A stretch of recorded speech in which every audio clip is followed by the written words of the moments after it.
You're probably like me in that you're a very visual person. Well, hey there. Welcome back. Let's talk Elon Musk. But before we do that, let's talk about behavior mapping in my book, Because. Okay, wait, we have to back up from that, and we have to talk about Freud's pleasure principle. If you are an old fan of this show, you've probably heard me say this a bunch of times, but let's sum it up really quickly. Freud's pleasure principle is based on the fact that we are binary individuals. We seek pleasure, we avoid pain. Everything we do is broken down into those things. I've had a number of episodes on this. And the book Because is based on this, but I give the seeking pleasure and the avoiding pain a face. The seeking pleasure is a unicorn, and the avoiding pain is a monster. They are neither good nor bad. They are not devils and angels. They simply are. After the book Because came out, I ended up developing patent-pending behavioral mapping software. It's software that allows me to actually map this stuff out. And you're probably like me in that you're a very visual person. This episode might be a little bit longer than my self-imposed 10-minute limit, so please bear with me. Paradoxically, when I talk about Elon Musk, I actually want you to not be thinking of him, but to be thinking of you. Every episode of this podcast starts out as an article on Alchemy for Life. This one is no different, and you'll be able to see the visual mapping on the site if you'd like.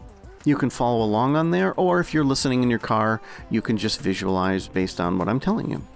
Most people are familiar with Elon Musk. He's a rather polarizing person. He's someone who won't stop talking about going to Mars and now the moon. He's someone who created an empire. He owns Tesla, SpaceX, Twitter, now X, The Boring Company, and XAI. He's had some romances. He's currently not married, and he has a lot of children. What most people don't know is what I actually found out in the map showing why all of this is happening. And again, because audio is literally linear, meaning you talk in a straight line, you stop it, you can't go into branches and things like that. It's a little harder in audio to tell you what something on a screen can tell you, but I'll do the best I can. When he was young, the family dog bit him. It was actually a pretty vicious bite, but he was terrified that the dog was going to be put down. He needed medical attention, but he kept refusing it because he said, "You need to promise you're not going to put the dog down." Unfortunately, they put the dog down, and this was a very traumatic thing. And I can imagine for myself, and I'm sure you're thinking about this too, that's a very traumatic thing to have to go through. You blame yourself, you think, well, maybe there's something I could have done to not have the dog bite me. It's a horrible, horrible feeling, and it's a feeling of losing something and someone that's really important to you. You feel like you're literally responsible for the death of a living creature, and that you have no control. So imagine that it puts a pretty strong pleasure center, it puts a pretty strong unicorn in place that says, hey, follow me and you'll have more control. You want more control. Yes, I want more control. As with a lot of things, sometimes you also have the opposite in place. You have a monster that says it really feels bad to lose control. And I'm sure you can understand that. I'm sure there are times in your life when you have lost control for some reason, and you vowed to never lose that control again, whether you were placed in a very unfortunate position due to your job or relationship, or even in your childhood. When he was a teenager, and we all remember just how wonderful and clear thinking we were as teenagers, he read both Shopenhauer and Nietzsche. And I'll tell you that Nichi is actually on my wall among 5 other people, but it's not exactly something you would read out loud at like a children's birthday party. So for him, he deeply regretted reading that stuff because it created in him an existential crisis. And imagine that's essentially what being a teenager is having an existential crisis. You question life. You're halfway between being an adult and being a child. So reading that created in him a monster of avoiding the feeling of having existential dread and personal meaninglessness. We all want purpose in our life. Imagine removing that as a teenager. Imagine questioning all of that and saying, oh my God, this feels terrible. I can't experience this. So conversely, it creates the unicorn that makes it feel really good when you feel purpose and meaning. It's the same one most of us would have. When he was in school, he was severely bullied and beaten, basically to the point of not being recognizable.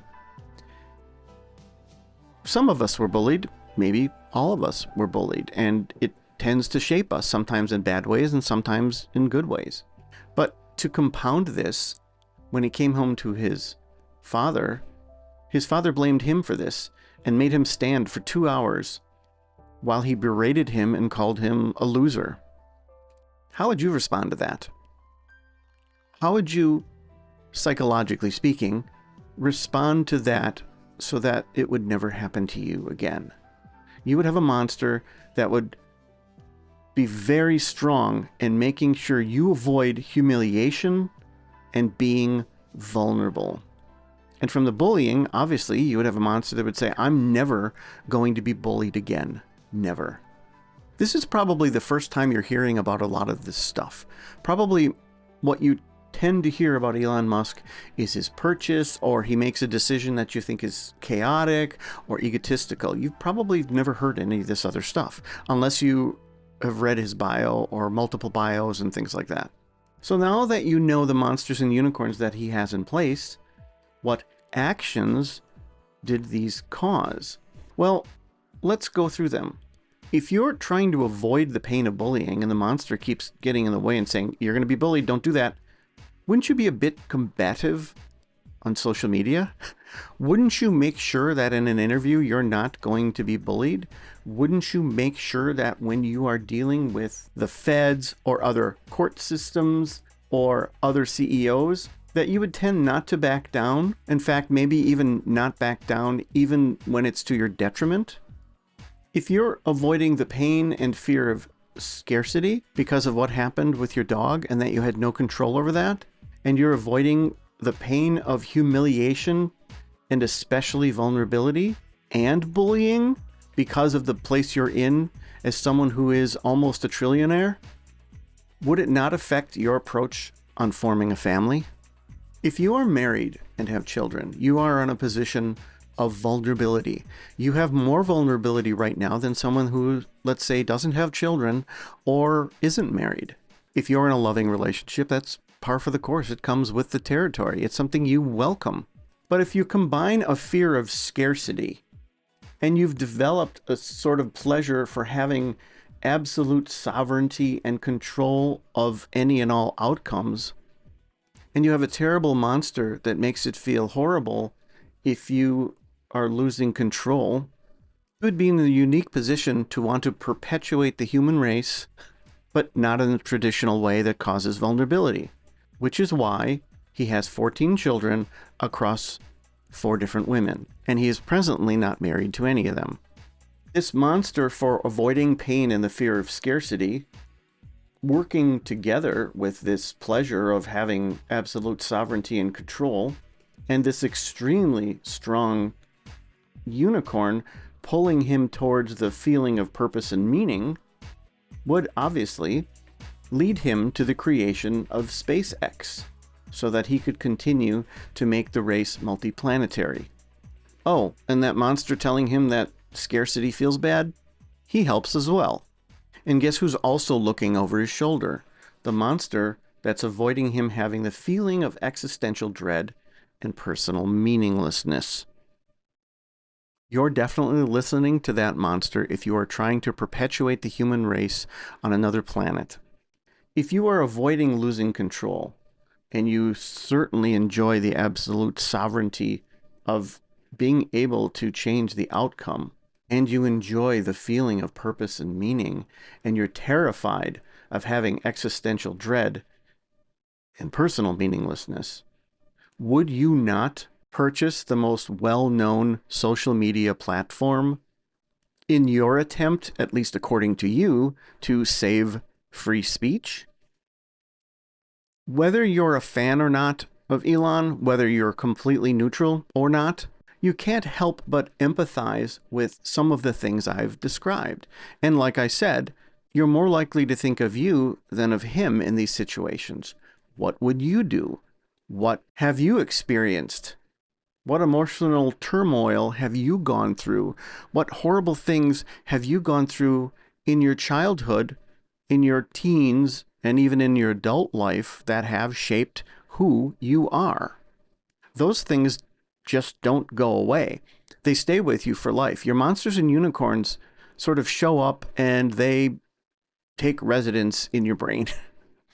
If it sounded a little bit like I was all over the map, well, quite literally, I was. I worked through the visual map that I'm looking at right now, and it's the same one you might be looking at or that you will look at after the podcast.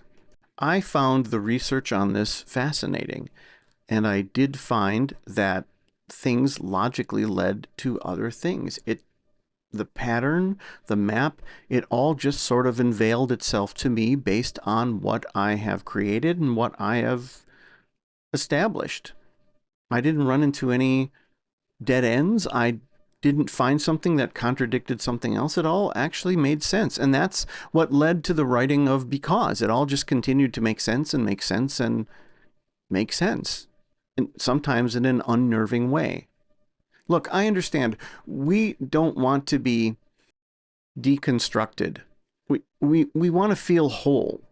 And sometimes thinking about monsters and unicorns and little programmatic psychological building blocks can sometimes be a little bit unnerving, but it can also be revealing. And the beauty of this is that it's neither good nor bad. Sure, you can have a monster in place that's doing something that's really messing up your life, but that same monster might also be helping you in another aspect of your life. It's about you recognizing it and not allowing it to have the control over your life that you don't want, and ultimately you stay in the driver's seat. So I hope you enjoyed this. I did. I certainly enjoyed mapping all this out and doing the research. In fact, I did this for 2 other people. It made me reflect on my own monsters and unicorns, and I hope it did the same for you. If you're indeed curious, feel free to pick up a copy of Because. And if you're curious about your own map, let me know.